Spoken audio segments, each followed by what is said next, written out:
We want to extend a huge heartfelt gratitude to the entire team of ICA LA, from everyone to curatorial, learning and engagement, Oscar, Alberto in particular. We appreciate you so much for all the labor, care, and thought you put into this.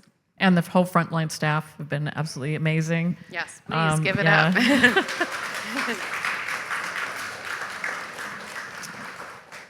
So we're really happy to have Nicki Green, Kerstin Schroedinger, and Oliver Husain here to talk with us about their work. So Nicki Green is the artist behind Three Fruitful Vines on a Fountain, and as a fountain, not on a fountain, as Three Fruitful Vines as a Fountain, and DNCB. These works are actually right next to each other in the show, which was intentional.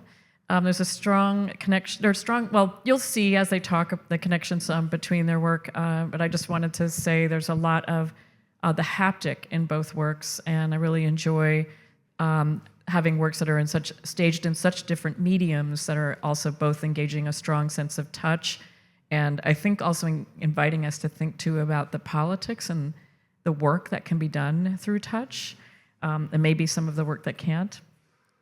I was going to read the bios, but I think they're actually inside these purple flyers. So please, take the flyer, and in the insert are bios for all of the participants. Just know they're rock stars. Yeah, and we're very lucky. They're artists, they're interdisciplinary artists, and very thoughtful people. The first are the order of the panel will be Oliver and Kerstin talking about their practice, and then Nicki. And then Jeanne and I will have lots of things to say, but we're hoping to get more of a conversation going with the audience where people can ask any question that comes to your mind. You could revisit issues that came up yesterday. We are hoping that these panels have a cumulative effect. And I also wanted to signal that there's some visiting scholars from around the country who've come in, and we should maybe check in with each other during the break and make sure that we all have met and make a chance to kind of talk with each other about each other's work informally. Okay, with that, I'm going to turn the panel over to Oliver and Kerstin.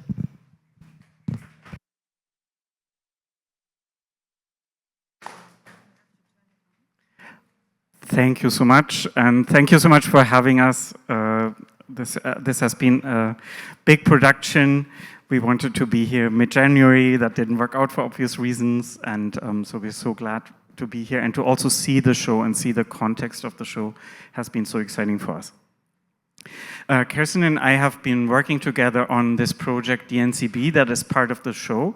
DNCB stands for dinitrochlorobenzene. It's a chemical compound, and it was used as part of color film processing, and is still used for analog color film processing for photo and film. And during the so-called AIDS crisis in the late 80s and early 90s, it was also used as an alternative treatment by people living with HIV and AIDS.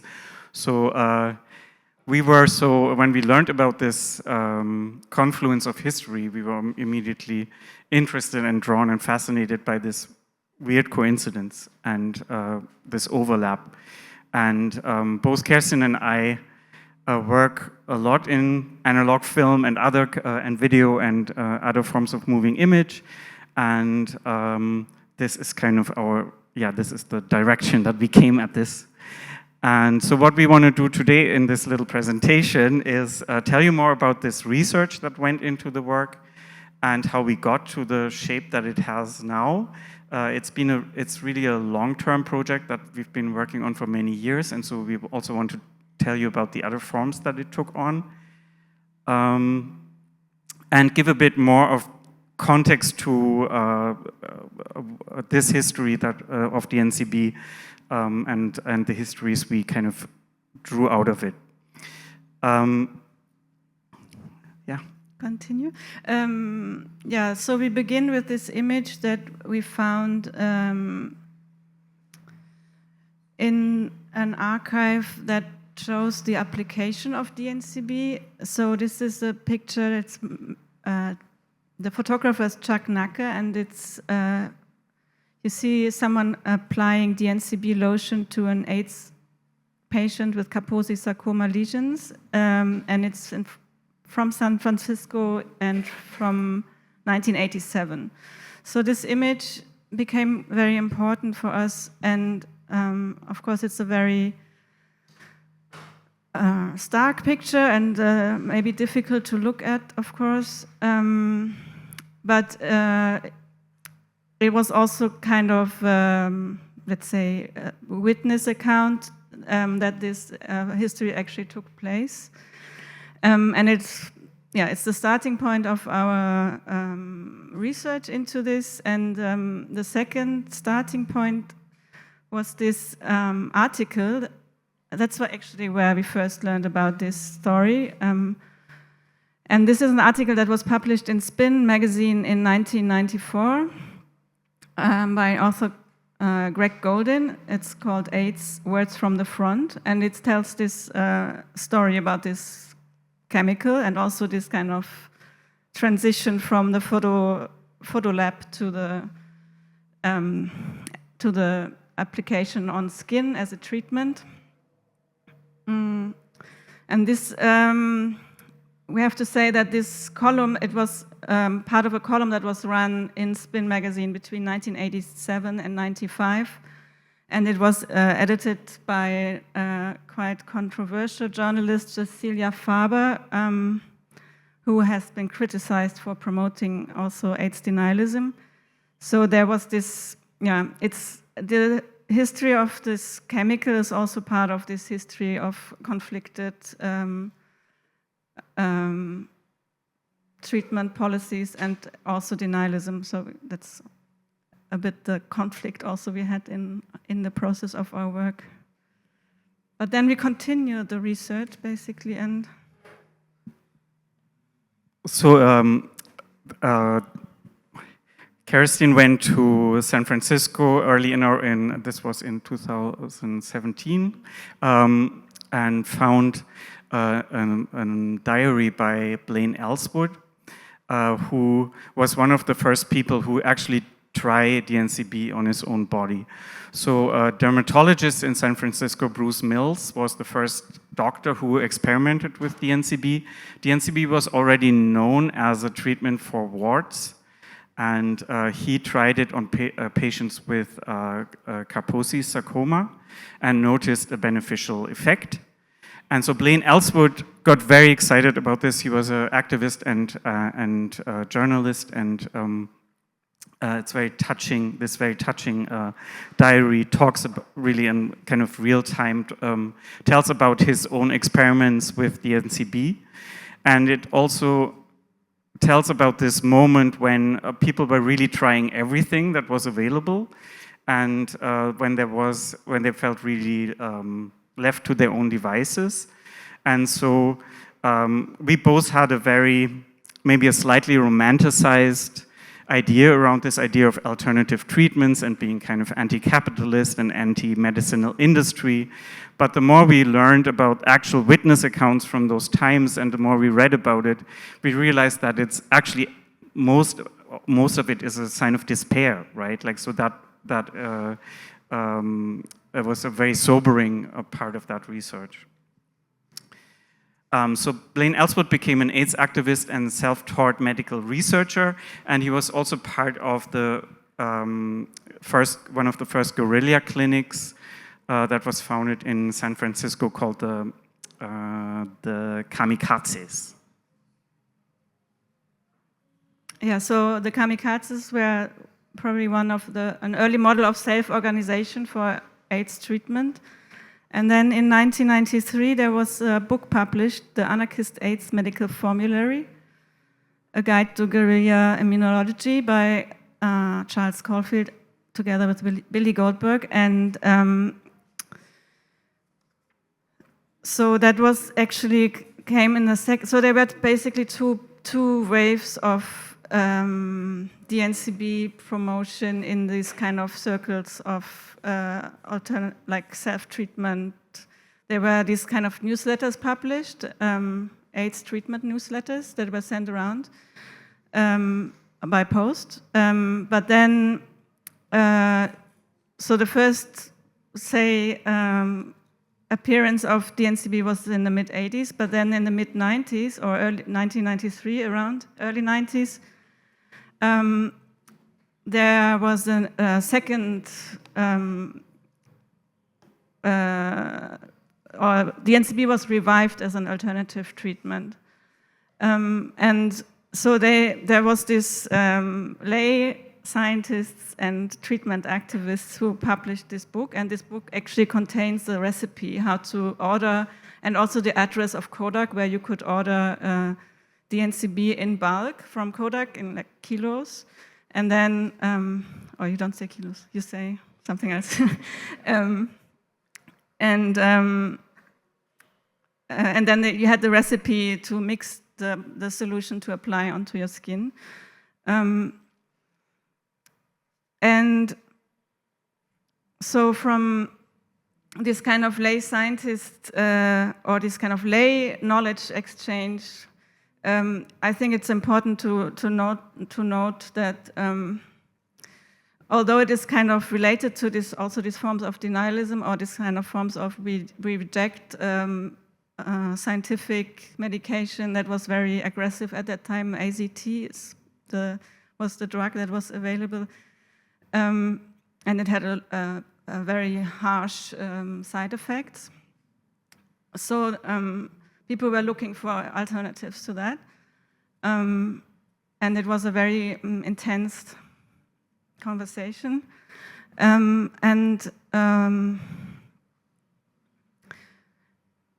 I wanted to quote here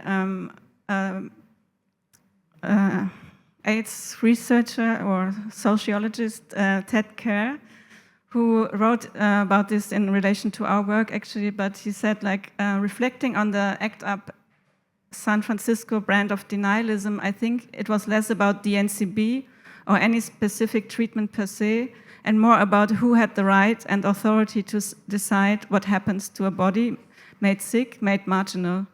For Belfontaine, Pasquarelli, and Corfield, and others, it seemed that the question of treatment was as much about what they put on and inside their bodies as where it came from. So I think this reflects also on the notion of anarchism here in this kind of, or the need of autonomy to the system. And when I was reading this morning, I thought it made lots of sense in relation to this tour we had yesterday, to the exhibition. That's why I wanted to read it to you. Ah, sorry. So following our archival research, we also started to do interviews. So I'm based in Toronto, and I reached out to Tim McCaskill, who is a friend I met through Richard Fung. He's Richard Fung's partner, who Richard Fung is a video artist based in Toronto. And Tim is very active in Toronto and was was one of the co-founders of AIDS Action Now, so kind of the Toronto version of ACT UP. He's very much part of that history. And I started talking to him about the NCB and asked him if he remembered it and if he remembered anyone else who might have, used it. And at first he was like, no, not really. Ask this person, ask that person. And then after a while, after a few days, he got back to me. You know what? I actually did use this. And it just shows that, at the time, everyone was really trying everything that came through those newsletters that were circulating all over North America. And so these are the names of the activists, or you could also say survivors, that we interviewed, who two of them used the NCB on their own bodies, and the interviews are part of the installation. So if you put on the headsets in the installation, the interviews are audible there. And we collect. Yeah, so from this research, we collected these kind of actions that you can see here, or extracted certain activities or performative gestures that then became part of the video part that you can see in the installation. So it's lots to do with mixing the chemicals, but also how to apply it on the skin and what happened, like what happens if you do and what, so this was the outcome of that. So kind of the script we used for the performance.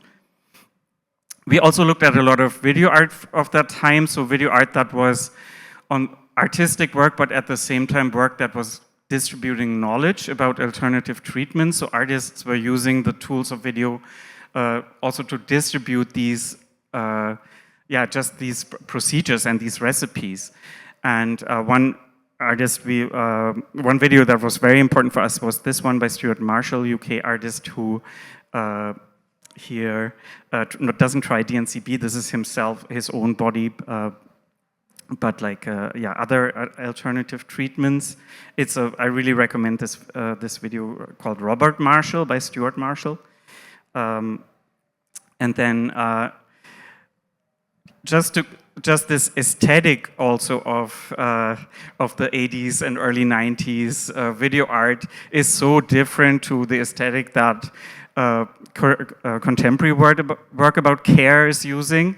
So it's really bold, it's really colorful, it wants to be sexy, it really kind of, is a completely different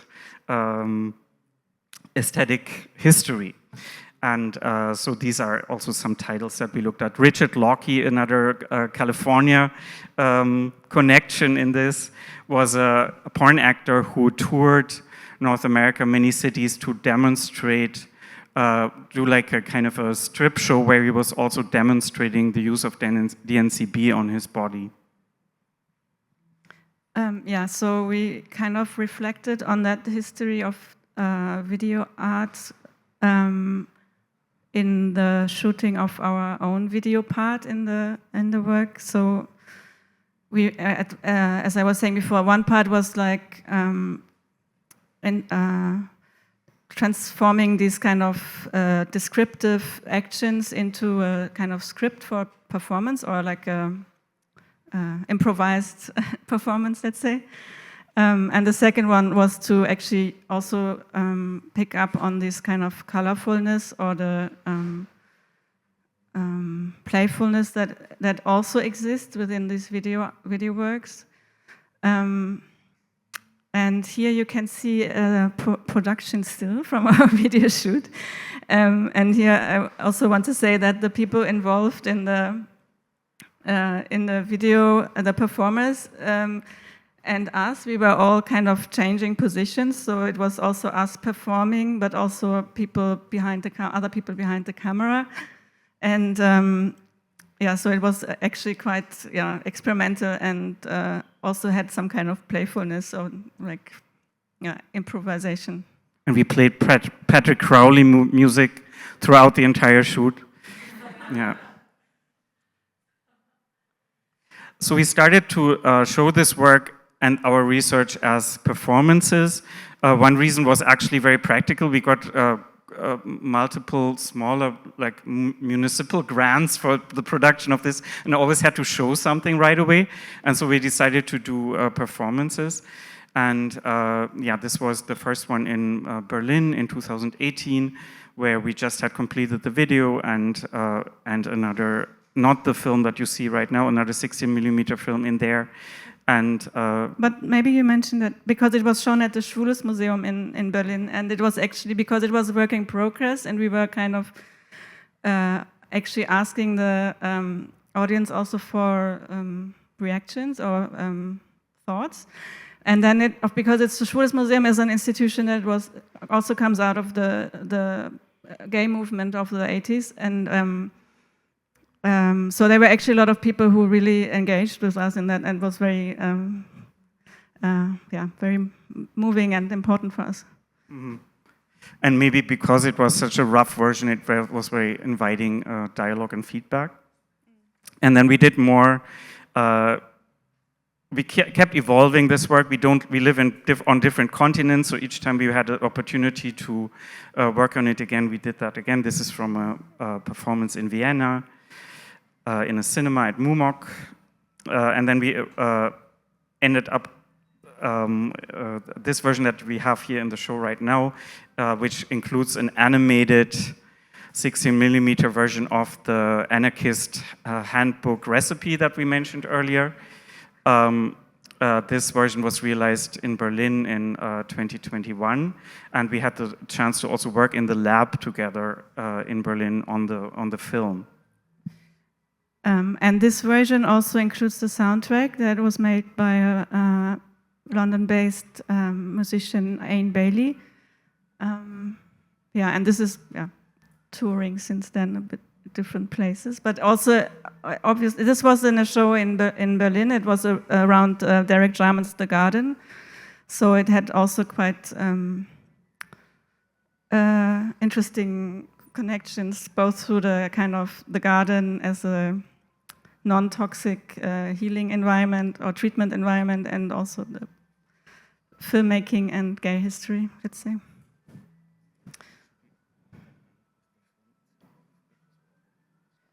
Yeah, sure. Not skip the publication? Yeah, should we? Yeah.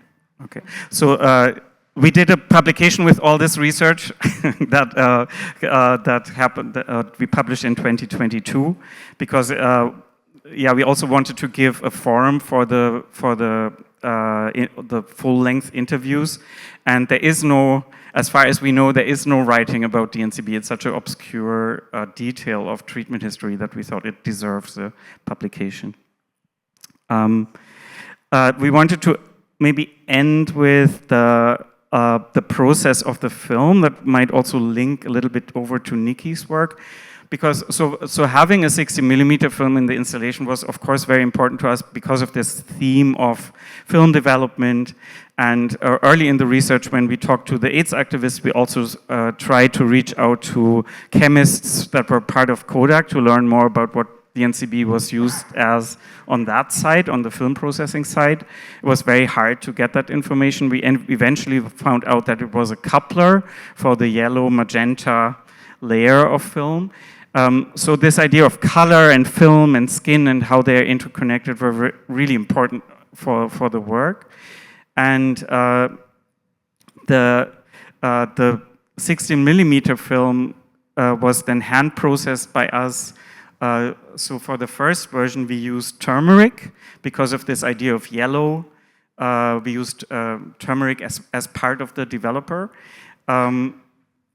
And the second version, the one that is in the installation right now, has this recipe that you see up on screen right now. So the main organic or healing ingredient in this chemical brew is St. John's wort.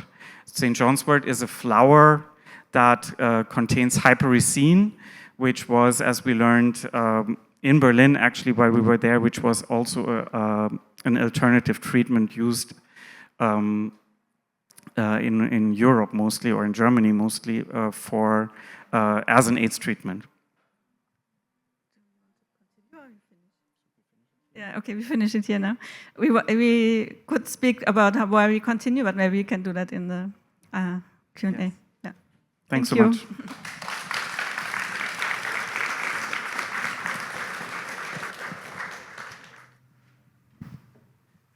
Hi, everyone.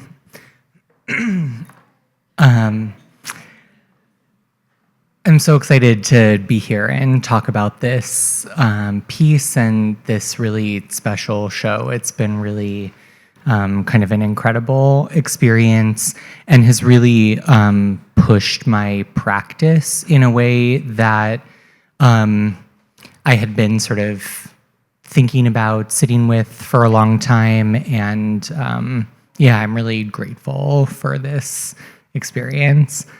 So this is the piece that I made for the show. It consists of 3 ceramic tanks, and then this large trough at the bottom. I really feel quite indebted to Peter Gould, who spearheaded the mechanics of this piece. The whole team here at ICALA has been really kind of incredible, particularly in the introduction of water into a gallery space is sort of not to be taken lightly. It's not something that can really happen in a lot of spaces. So the fact that not only was I allowed to do this, but the kind of water component was really cultivated and developed with me, was really special. So I'm going to talk through the context for this piece, and I'll also show some older work that's exploring kind of the ritual practice, ritual bath, and queer and trans community dynamics that are so central to the work that I make. So this piece is primarily pushing off of this kind of ongoing body of work about the Jewish ritual bath called mikveh. I've been preoccupied with mikveh and making work about it for just over a decade now, and specifically the ways that queer and trans folks use washing rituals to affirm our bodies. This is the initial sketch that I had made that is in the catalog now, but I had been really wanting to play with dripping, play with sort of moving water, and the way in which the multiple tanks would be dripping into a singular shared trough and then sort of like recirculated so the piece could drip indefinitely. This piece of text was the first time that I really knowingly came across an intersection of transness and Jewish ritual. I was pretty early into my re-entry into Jewish community and a re-entry into a Jewish identity. This was sort of like 2012, 2013, 2014. And I found this ritual as I was preparing for surgery. And I used it, I sort of found it in a really kind of immediate practical sense. And I had a really kind of profound experience of being in my body in the Pacific Ocean the night before I had surgery, which as an aside was 11 years ago this past Tuesday, which is kind of wild to think about, sort of acknowledging this ritual and sort of thinking about it so close to that year marker. But this ritual was also a kind of important moment of linking ritual practice and linking transness to each other and thinking about ritual as trans and transness as ritual. And then the two writers of this text, Max and Andrew, are two friends and colleagues of mine now. Andrew and I just recently collaborated on a show at the Contemporary Jewish Museum in San Francisco, which I'll talk more about at the very end of this. So while recovering from that surgery that I just mentioned, I set out to rewatch all of Sex and the City. And in a sort of deep painkiller fog, I was really kind of struck by the Jewish conversion narrative, and specifically where this character, Charlotte, completes her conversion by immersing in a mikveh.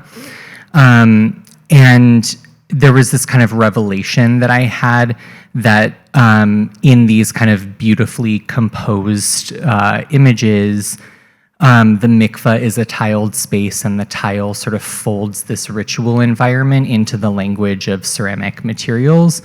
And sort of from this revelation, I started to develop iterations of sculptures that could reference mikveh and washing rituals as sort of expansively as I could consider them. I've worked at a really wide range of scales. This is one of the larger pieces that I've made. And you can see here that this vessel was built in many sections, like multiple sections, due to equipment limitations.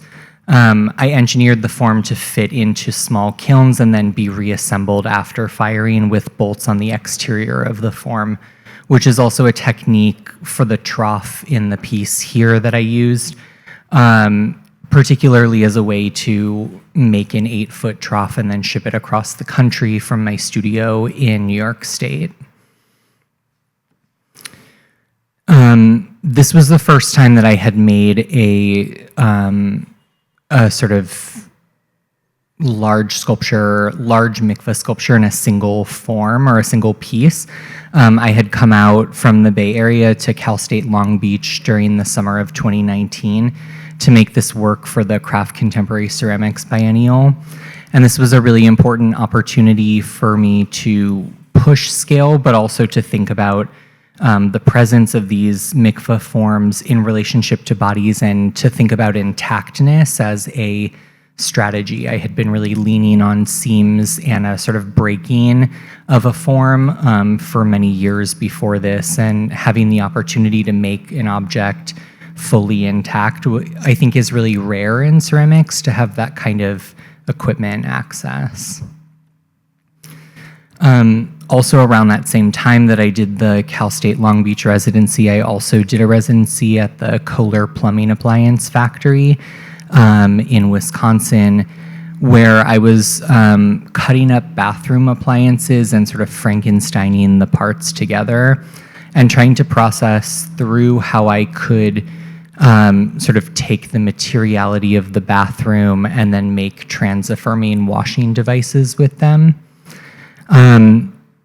And while I was making this work, I was in conversation with an ongoing collaborator of mine, the religious studies scholar S.J. Krasnow, who was working on this text called I Want to Look Transgender, Anti-Assimilation, Self-Determination, and Confronting Whiteness and White Supremacy in the Creation of a Just Judaism.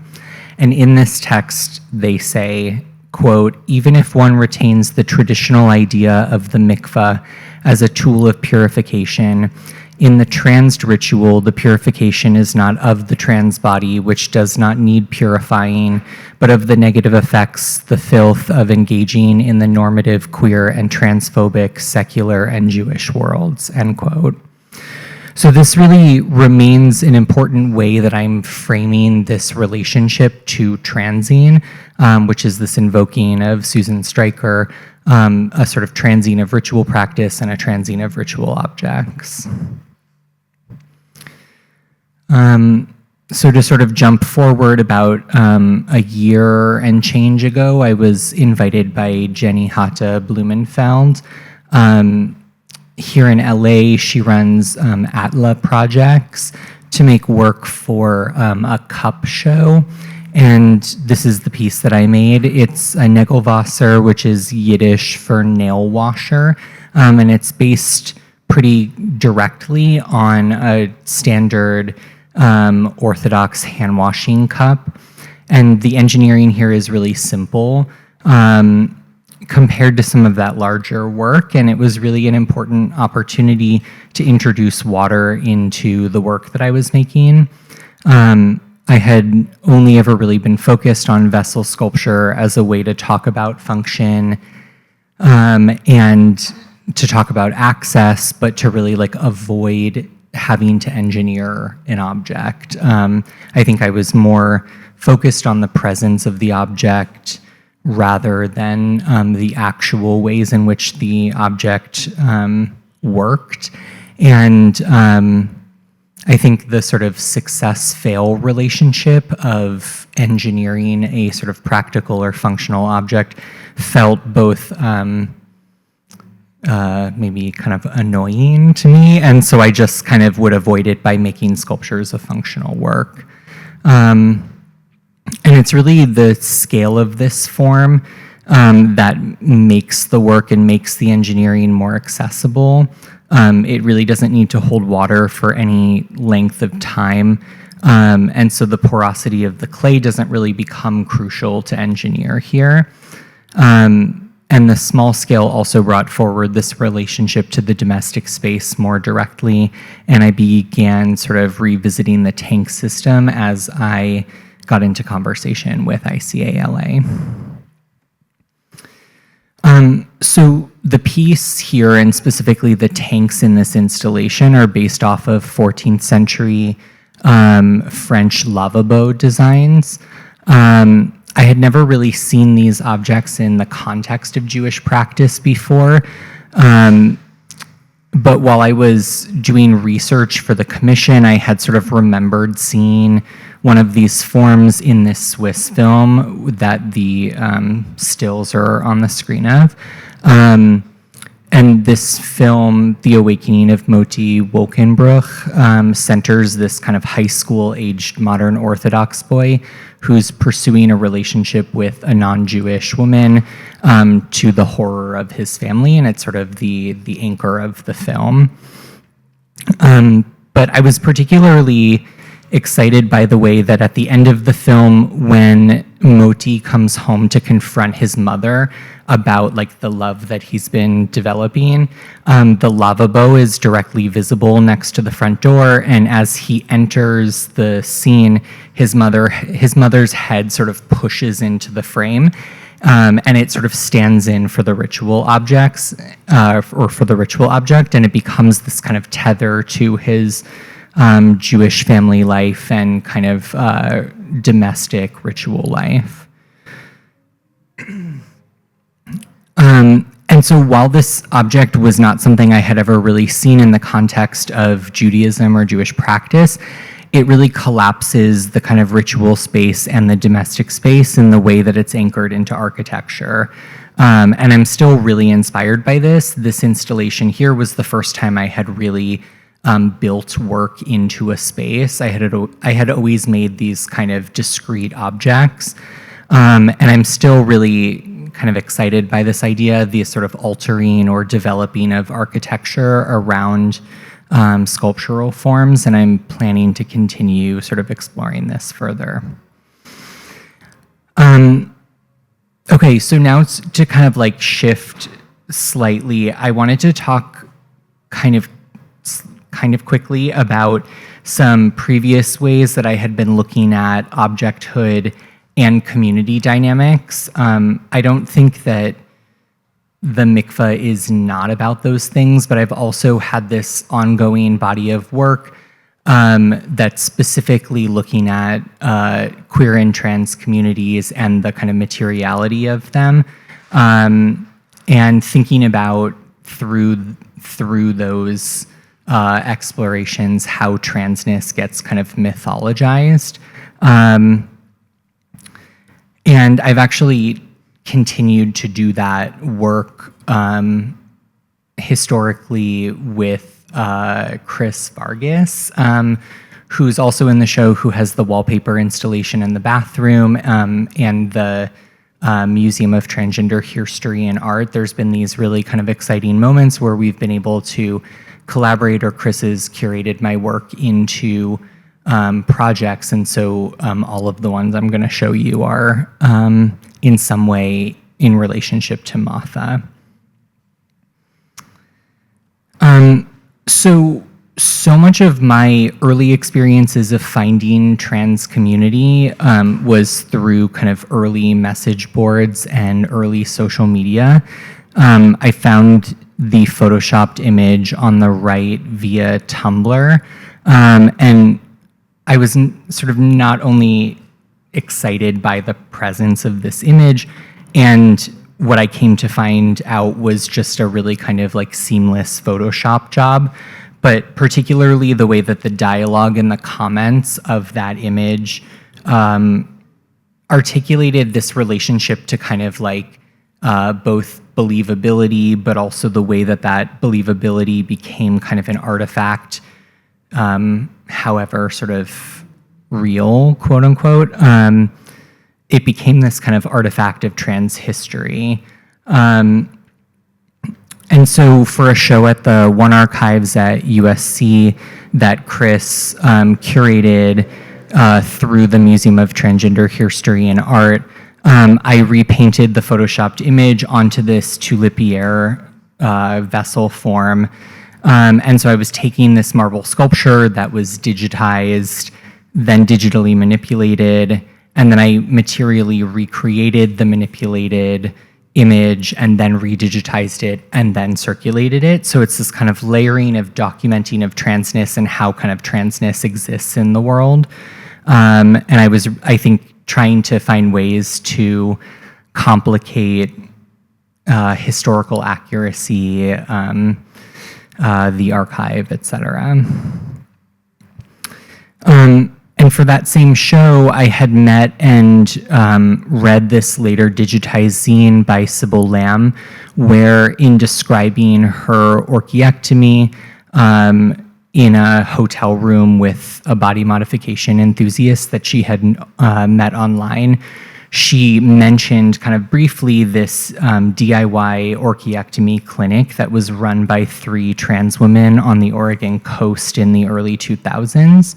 And just this kind of initial mention felt really exciting, like this kind of catalyzing moment. And I began doing a lot of digging and met one of the folks who ran the clinic. And she generously gave me a bunch of photos of the space, and we sat on the phone and she just kind of like described the space to me in detail while I made notes and drawings in my notebook so I could then bring that into the studio. And so the form combined both like landscape and architectural photos, and then also surgical diagrams. And it felt like this important way, again, to kind of materialize a piece of trans history that had only ever really existed by word of mouth, and then text, and then the kind of digitizing and circulating of this kind of mention. So another project in collaboration with Martha, I participated in a group show that Chris curated at the New Museum in New York called Consciousness Raising the Stonewall Rememorialization Project, where artists were prompted to propose new monuments, monuments that would take the place, sort of hypothetically, of George Segal's kind of contentious gay liberation monument. And so the proposal that I made is of an unfixed brick pile, this sort of antithesis of the bronze Segal piece.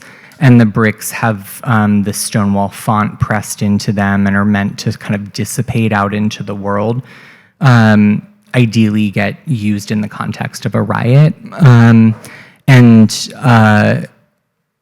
For the show, we were all asked to make 1/7 scale maquettes, and I built a 1/7 scale brick mold so I could then press the maquette bricks out of earthenware and fire them.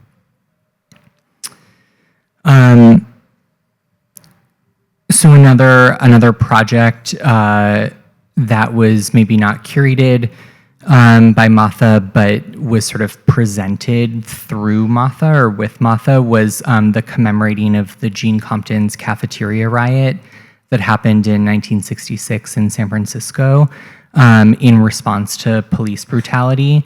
And in this event, trans folks in the Tenderloin neighborhood at this diner were using dishware as riot tools. And in anticipation of the 50th anniversary, I was riding my bike around the Tenderloin neighborhood, thrifting diner-style mugs, and then I developed this custom commemorative decal and released a 50-piece edition at the GLBT History Museum in San Francisco. And this was, I think, maybe one of the kind of earlier moments of what I've been sort of referring to as like a neo-archival object or a kind of potential archival object, the sort of picking up of an object and sort of like pointing to it and articulating it as like an authentic piece of history as like part of my art practice. Okay, and so then lastly, this is one of the most recent works that I've done. I've been thinking a lot through ritual space and immersiveness and architecture, and for a solo show at the Contemporary Jewish Museum in San Francisco, I built this tabernacle sculpture in collaboration with the Preparator crew there. The show contains these life-size sculptures of kind of androgynous angel forms, a large mikveh sculpture, and a bunch of fermentation crocks.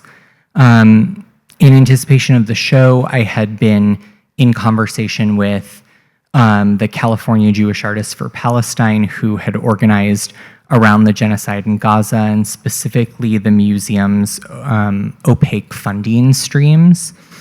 And so for the opening of the event, I invited these folks to come distribute this pamphlet they had been developing that was an attempt to sort of create transparency around a very kind of dense web of funding in the sort of larger global Jewish institutions. It was a really exciting moment, I think, to both engage the institution, but to also criticize it from the inside and to have this kind of slippage between like how we interact with the institution.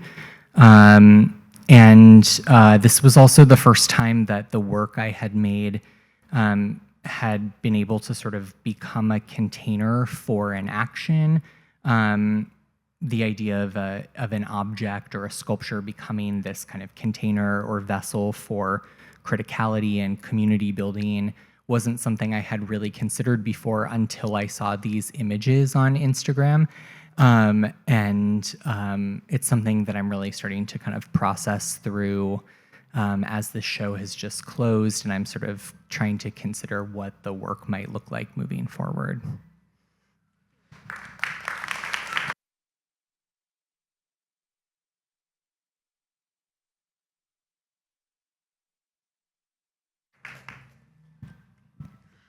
Thank you so much, Oliver, Kerstin, and Nicki, for an incredible presentation of your work. It was so wonderful to learn more about your practices. And I think we'll want to open up relatively quickly to folks because we know a lot of people will have things to say. And maybe I'll just, as people are gathering their thoughts, maybe I'll just say something, an observation across your presentations. You know, Nicki, you talked about the idea of dishware as a riot tool, and Oliver and Kerstin thinking about a kind of Kodak chemical processing. I don't want to say that these are sort of like these kind of everyday, ordinary, tactile material spaces. I think like resistance or survival are a little too much at this moment. Hill in their presentation kind of pushed back against the idea of having to talk about joy, but maybe thinking about the everyday and the ordinary as spaces of rearranging or moving through systems of power. Maybe that's a place to kind of begin to think across your practices and alert us, and we'll come to you with the microphone.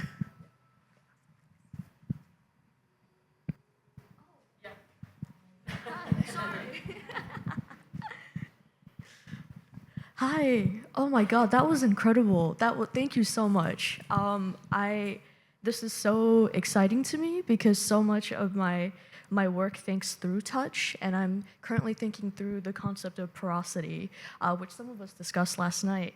And I consider porosity as a space in between matter, that which becomes permeable, indistinct, porous. And I think through some of this across grotesque sites like flesh or disease or chemical or the oceanic. And so I want to write about all of your works. This is so beautiful and generative for me intellectually, creatively, personally, because I've also become a sort of sample platter of chemicals that my surgeon has been experimenting with. And thank you so much for also sharing your anecdote, or it's reminding me that something that I also did before my surgery was immerse myself in the Pacific Ocean. And so I'm also thinking through these sites of touch, hapticality, chemicality, oceanics.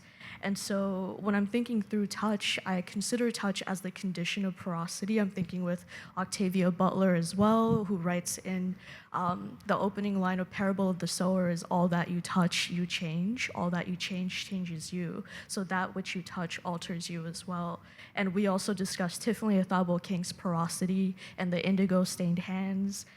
And your work on the porosity of clay is also reminding me of Keon Williams's work, right? Who has a beautifully erotic practice of clay and touch and sculpting.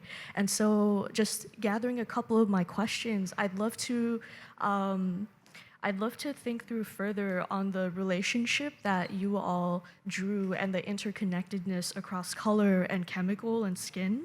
I'd love to hear more about the dynamic of how these chemicals and compounds came into contact with each other and with skin encasing queer and transness.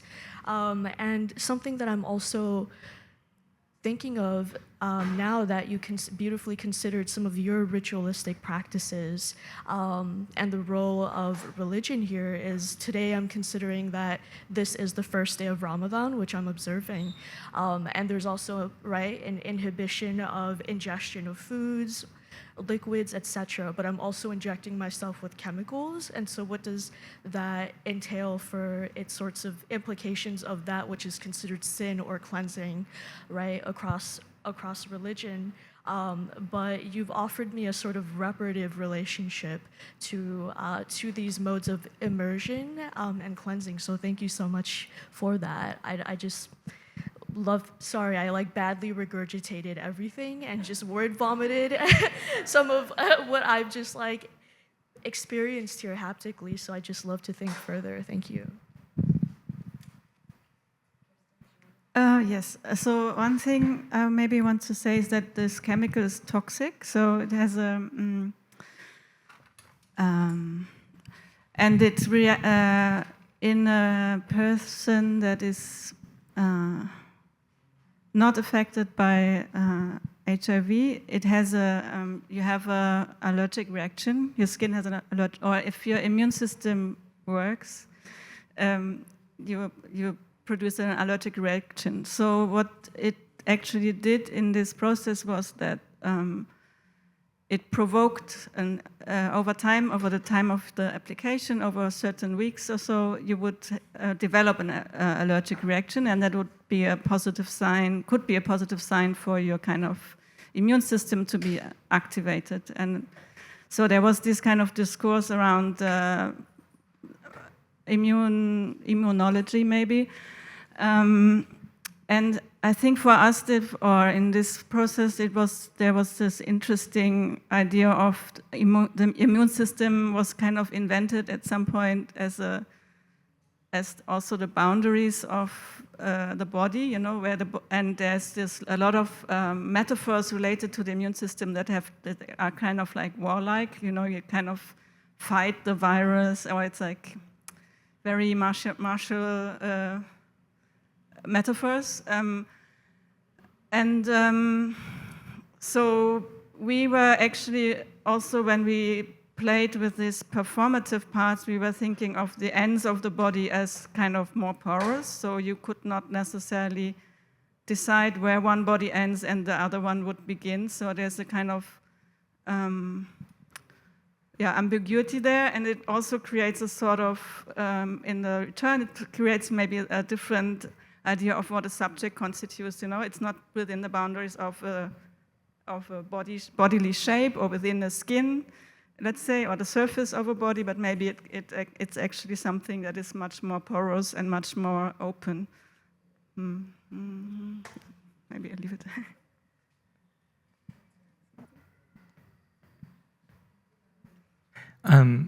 Maybe I'll also just say that I was, before the talk, spending some time with your video, and the thing that kept coming up for me as I was watching it again was this relationship to not just like porousness, but pores.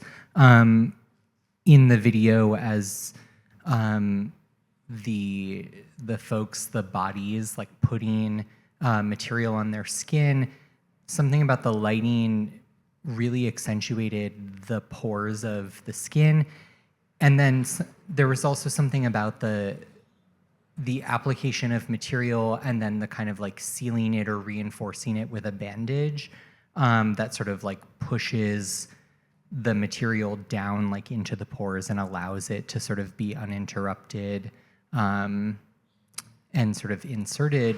And then there was also this material relationship where you had these kind of amazing, really beautiful sculptures that almost looked like leather or something that had pores on them as well. So there was this kind of layering of like not just a relationship to porousness, but the way that material does or doesn't sort of move into a form. Yeah, and I guess I'm wondering if you guys can talk more about pores. That's a beautiful observation with the pores. Yeah, that was like Kerstin described. That was one of the things we were thinking about, and then also adding this layer of there's always a layer of vinyl between the camera and the performance that catches some of the light is moving and catches some of these reflections. So adds another surface, another skin, another permeable material to that play. Yeah. Thinking about this also through the chemical process of developing film, of hand developing film, where you're touching this very smeary celluloid, there's a sticky celluloid. So that is also in that vinyl layer again. Yeah, so really playing with these motifs. And maybe I can ask you a question around that. There's this beautiful paradise of a fountain in the work that it seems like the spa moment of it, right? That you have this fountain effect. But on the other hand, I'm not the only one who also associates the urinal. And is that something that you thought of, like the urinal as the site of cruising and so on, which also Jennifer even mentioned in the tour yesterday? So was that something that you thought of, or is it something that we read into it? It's definitely something that I thought of. Yeah, I mean, the public bathroom feels like an incredibly erotic space.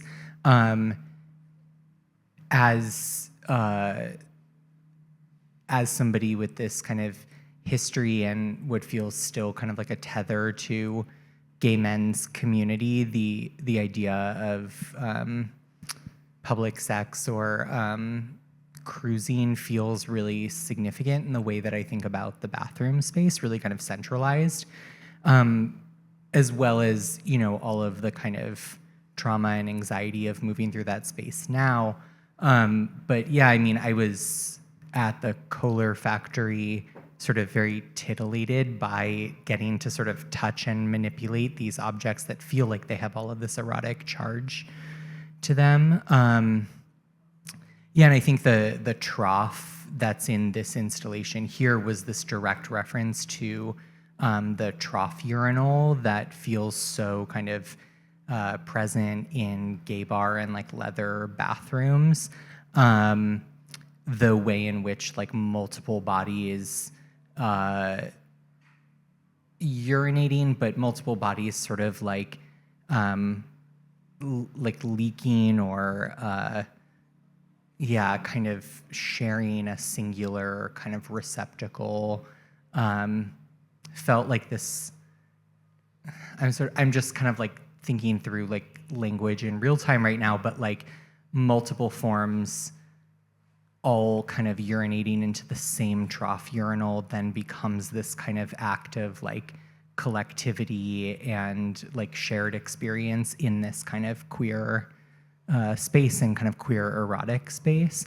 So I mean, that's like a huge reason why there's like 3 tanks in one trough, whereas like the French lavabos, that the tanks are in relationship to all have their own kind of singular receptacle for the like hand washing, but it felt really important to me that this was about kind of collectivity and about the multiple moving towards the singular. Yeah. Thanks for that. Hi. So I left last night with this question. I got to briefly kind of share with you, Nicki, about what is the role of art or the role for artists in this kind of horrific dystopia that we find ourselves in. And so coming in today and like sitting through this talk was really like a bit of a salve, like really beautiful for me. And there are parts of the history of your practice that I wasn't familiar with that are, shockingly relevant to current events. So my question, I guess there's two questions, but the first question is, was that Stonewall brick monument ever made? Was it ever fabricated? I know you have a maquette. And if not, or if so, either way, like, what do we need to do to get, I would like one. in the parking lot, please. And then, similarly, the work that I'm familiar with the work with the cups and the dishware from the cafeteria, but like that work reads really differently for me right now than it did when I first encountered it, I'm sure to everyone. And this idea of like a speculative historical object, it feels like a gesture of unerasing that I really need in my life, right now. Like I want to name, and like it's inspiring for me as an artist too, to think about that as an available move. And so the question I have, I think also, sorry to include like the other artists too on the panel, there's an example there of video as a tool of sharing information, sharing knowledge, passing along like information that was believed to be a kind of resistance, right? So the question I have for you guys, and which is like a question probably for all of us that have some kind of, well, maybe all of us in this room in one way or another, is like, okay, how are you thinking through your practice as a form of care and resistance now?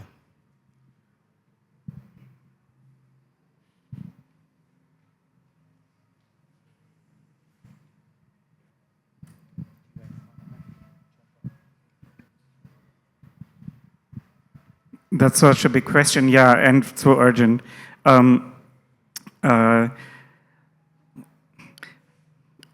For us, so one thing that we didn't get a chance to say is that one premise for this work was also AIDS is not over.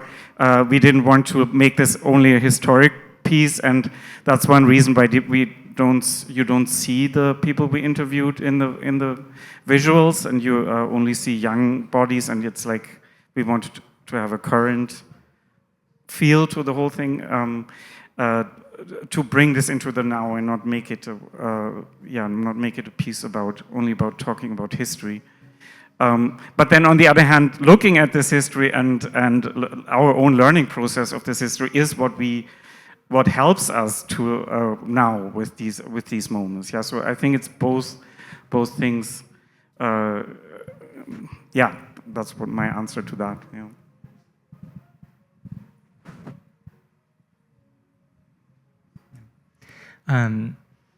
Yeah, I mean, I think that that my practice has always felt like an opportunity to creatively problem solve, to sort of acknowledge or understand where there's like a hole or like something missing, and then to fabricate that. And I think that that's a relationship to materials that has resonated for, I think, my whole life. It's just like kind of the way that I interact with the world. And I'm just thinking about being like a child and feeling so kind of like uncomfortable in the clothes that my parents would give to me, and then learning how to sew as this opportunity to kind of like imagine what my presentation could both look like and feel like. And so these acts of like touching things to create the things that I want to be around feels really important to me. And yeah, I've been, I think, lately doing a lot of disassociating, doing a lot of like laying in bed and watching Sex and the City again.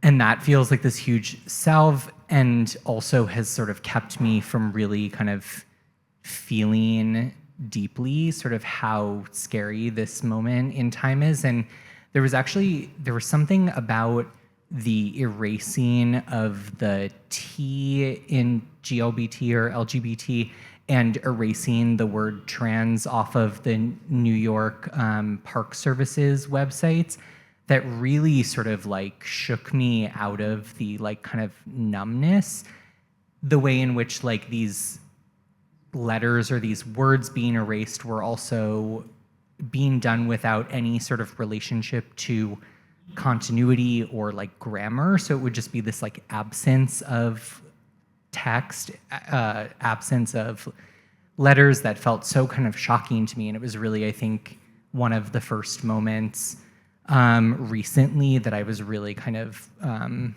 blown away by sort of all of the horrificness that's been happening. And it started making me think about that idea of, right, like the erased or like invisible thing object. And I'm sort of not sure where to sort of go with that yet, but that's been really present for me. And I'm also thinking about the piece in this show of the glass books that were burned in the back. This idea of like the kind of ghost object feels really powerful, and how like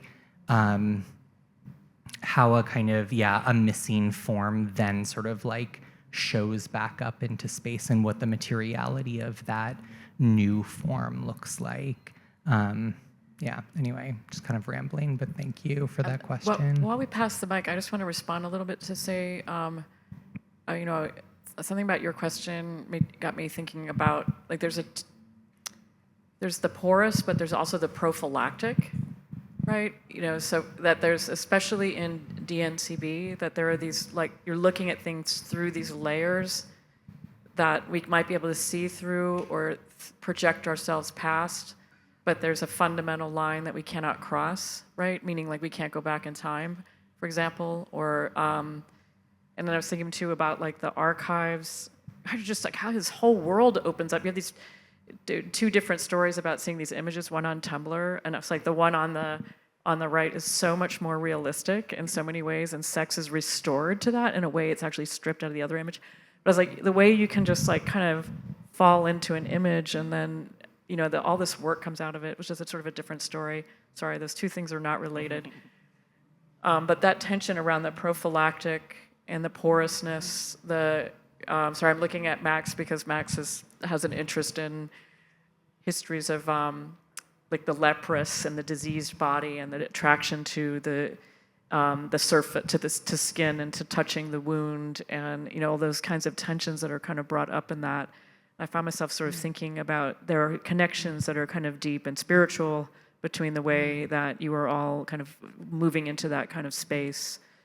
So I'm just going to say one thing about this idea of, like, you brought up the AIDS denialism, right? And that's a great essay by Ted Kerr for folks who are interested in reading more about DCNB. It's how we actually found out about your project.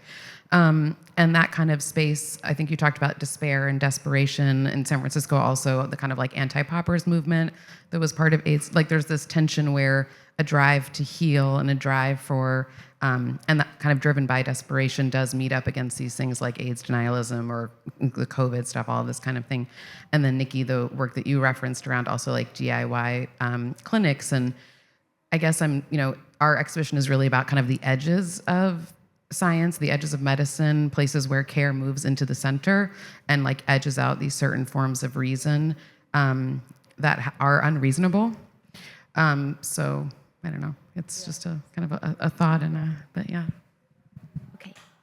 Thanks so much, everyone, for your presentations and comments so far. It's been really interesting, and I guess my question maybe comes back to the last question a little bit, but also tries to think about the title and the Foucauldian references that are going on with that as well. So, Oliver, you mentioned that the practices that people were doing during the AIDS crisis, as you scare quoted, were kind of almost like a symptom of the despair of people in the face of the kind of excoriating dominance of the medical system, which is really represented really well in the show, I think, as well, in general. But you mentioned that, and that was really poignant to me. And also, Nicki, you were really, I think, clear in talking about the way in which typically the purification is being pure for the social, and you inverted that through a reference to say that actually it's kind of a puring from it, right? So in a different way, both like groups have talked about this kind of idea of something being a product of dominance that kind of is a symptom of it, or is something that tries to invert it, but it's something that still is flipping it. It's not emancipated from it. It's flipped the narrative a bit. And so these forms still play in the dualism, say, of dirty and clean, or certain forms of dominance and symptom. So I just wondered, and this is like a really large question, because it's not necessarily like about your particular works, but more about how you just feel about this, is that I just wonder what you think about if artworks can think about emancipation, not just reckoning. Because as we know, like a big critique of Foucault from like people like Nancy Fraser and like many people is, he talked about dominance, but he also told us that that's all we've got, right? So all we can do is say we're stuck in violence and there's no emancipation from it, and we don't think about anything else, because as soon as we do, that just doubles down on the same problem. So I just wonder what you think about that in terms of, because your artwork is not simply the same as the symptom that the people are talking about, right? You could say, well, you might be talking about someone's despair, which led them to do this act, but your artwork might not be equal to that despair. So, and the same goes for you, Nicki. And I just wondered how you kind of navigate that, or if you say, it's really great that my artwork is a form of despair. So I just wondered if that makes sense, like how you sit with that problem of being bound to dominance, or like if it's an emancipatory kind of vector here at all. Thanks.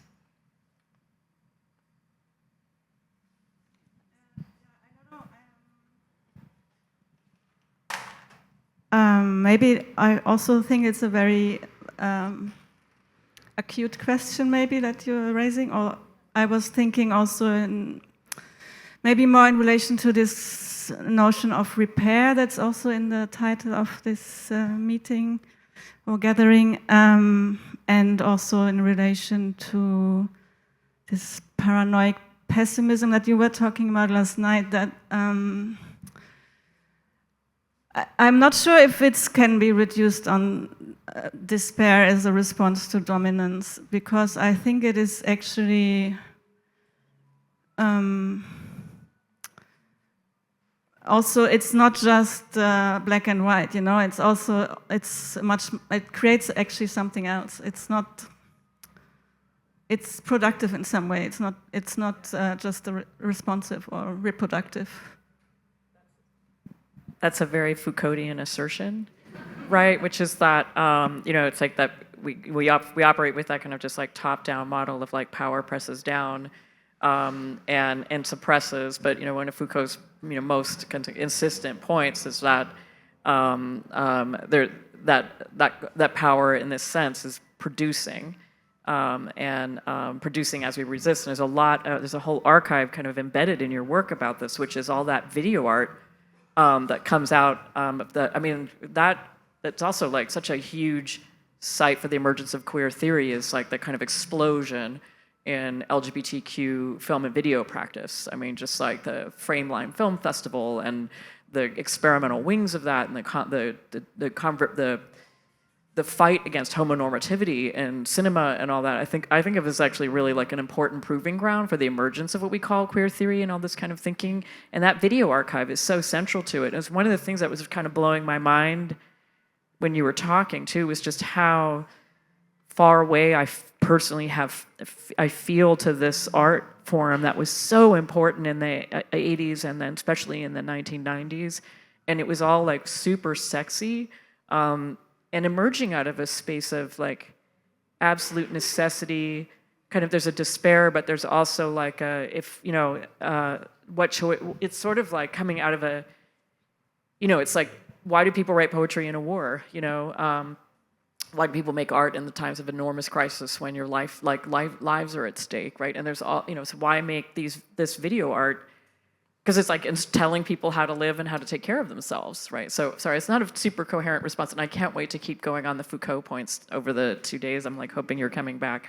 Sorry, I hijacked that question a little bit, but yeah.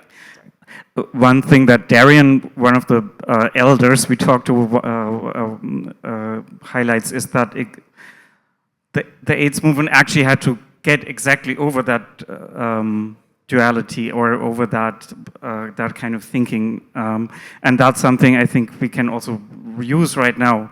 This idea that it's not about science and non-science, it's really about all forms of knowledge, and that you can't leave this knowledge to the institutions and to the complex, but that's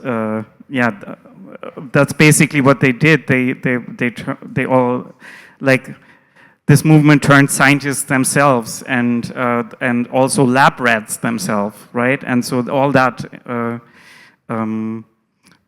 that's what I meant earlier. Is what I feel like is so helpful to look back to right now, and doesn't feel like something from the past at all.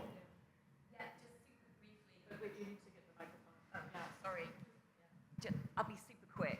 It's so interesting what you're saying, because I think reckoning risks, you know, just saying what is, like mirroring back the problem. Repair risks the idea of the fantasy of reconstituting something that exists before, but it actually didn't anyway. So repair risks another form of neoconservatism. But what you're talking about is really fascinating to me, because it's actually experimentation, and in the sense that we're constructing something and we don't yet know what it is, but we are also materially grounded in this historical problem. So I was really struck by your response, so thank you. And I'm sorry, Nicki, I probably interrupted what you wanted to say. Yeah, I mean, I don't know that I have a ton to add beyond. I think I'm sort of excited by the idea of being sort of tethered to. I'm like, I don't know. As I say it, as I sort of hear it coming out of my mouth, I'm like, I don't know. I actually don't know how I feel about this. But I was going to say that there's something like juicy in the sort of being tethered to the dominance and sort of like working through it. That like it doesn't. It feels sort of like present whether or not I'm sort of working away from it. It's like still there. And so I think for me, like addressing it and engaging it feels really exciting, and that there's like possibility there, and that's sort of always been my approach to it. And right, and that like, you know, the kind of the scar of the repair feels like a materially, anatomically, like aesthetically important component to address.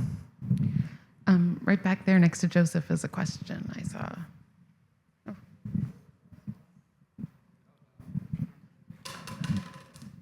So this is a question for Nicki. You said most recently in your work at the Jewish Contemporary Art Museum that you invited in some pro-Palestinian protesters to your show. What was the institution's response to that? I'm asking this as a student at a college who, when we had our occupation, essentially violently shut it down.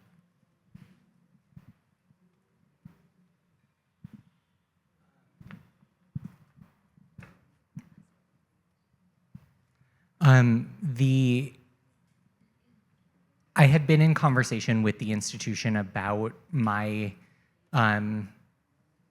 my politics, my like kind of positioning from the beginning, and really only agreed to do the show because they promised me that I could have text on the wall, that sort of like introductory wall text positioning the show in solidarity with Palestine.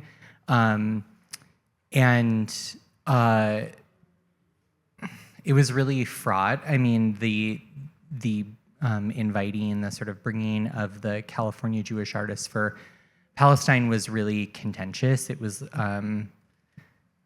they weren't sort of like thrown out, but there was this kind of big like kind of panic moment when they arrived and started passing out flyers.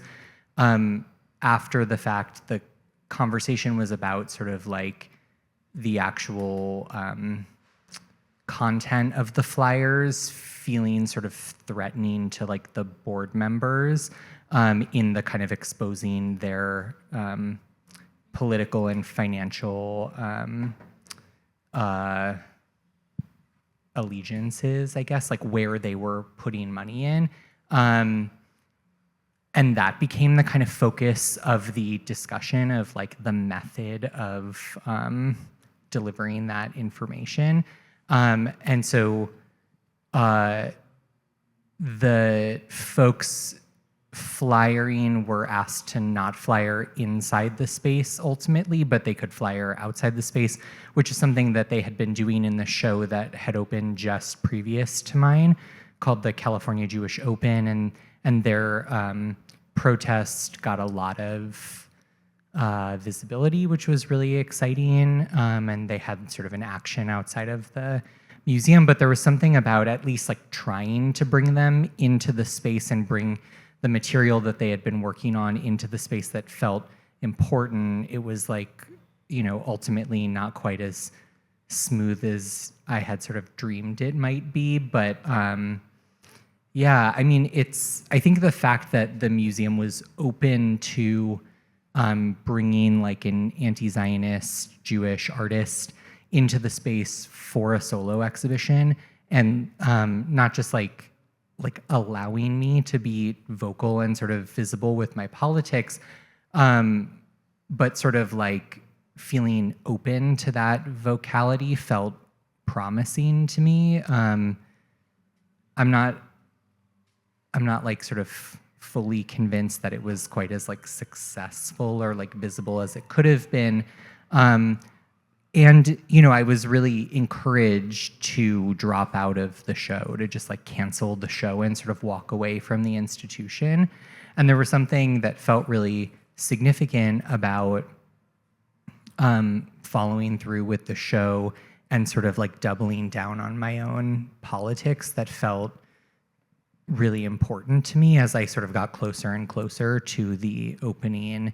And I'm glad I did. The museum ultimately closed like kind of indefinitely around sort of funding stuff. It's kind of not super transparent, unsurprisingly, about like what that actually means, but the show closed a couple months early with the museum itself. So all of that work is in storage in the Bay Area now, and trying to sort of figure out what the next home for it is. Yeah. Thank you, and thank you for that question. We have to take a break before our next session, so hopefully that question can carry over. And as people see, like when we open up into discussion, I think we get like 0 to 60 really fast, and it's really great, and I'm hoping to continue that into the second session today. We're so grateful to the people who've come and are participating in the audience, and thank you, Oliver, Kerstin, and Nicki, for starting today off so brilliantly and giving us so much to think about.